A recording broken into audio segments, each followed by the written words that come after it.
The NFL wants kids to stay active and encourages playing sports, but for many kids, playing the games isn't possible because they don't have the equipment. That's where Super Kids Super Sharing comes in.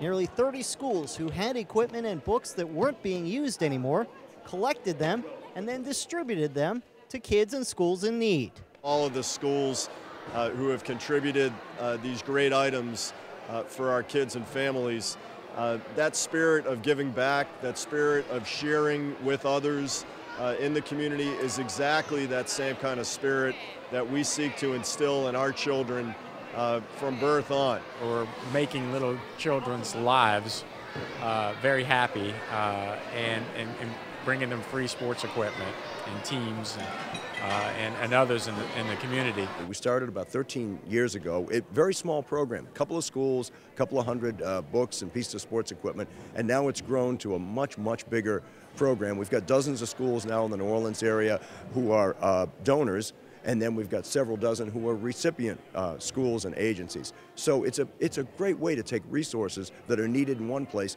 move them to another place, and give kids a chance to share with other kids. While this was an NFL project, the Saints, of course, were involved with appearances by Gumbo and the Saints-Sations, as well as Michael Lewis. The biggest thing about the New Orleans Saints organization is that, we always doing things in the community. And now having a Super Bowl here this year, knowing that we're not in it, doesn't stop what we're trying to do in the community. This event is proof that the Super Bowl is more than just the game itself. The NFL and the Super Bowl host community not only want to put on a classic Super Bowl, but they want to make the community a little better after the game is played. The Super Bowl is more than just a game on Super Bowl Sunday. It's about the community and it's about giving back. And this is a very special event for the youth of our area. The impact of the Super Bowl, people always ask what the impact of the Super Bowl, and usually when they're asking about the economic impact, but there's this other impact that comes with the community.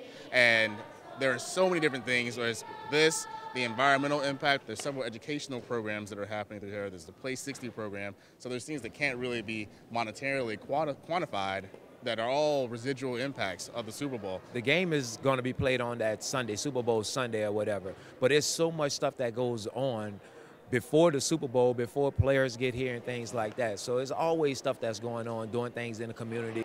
Since the program began, tens of thousands of books and equipment have been distributed in Super Bowl communities. So while there will only be one winner Super Sunday, there are plenty of winners in the community. In New Orleans, Paul Boron for Outside the Huddle.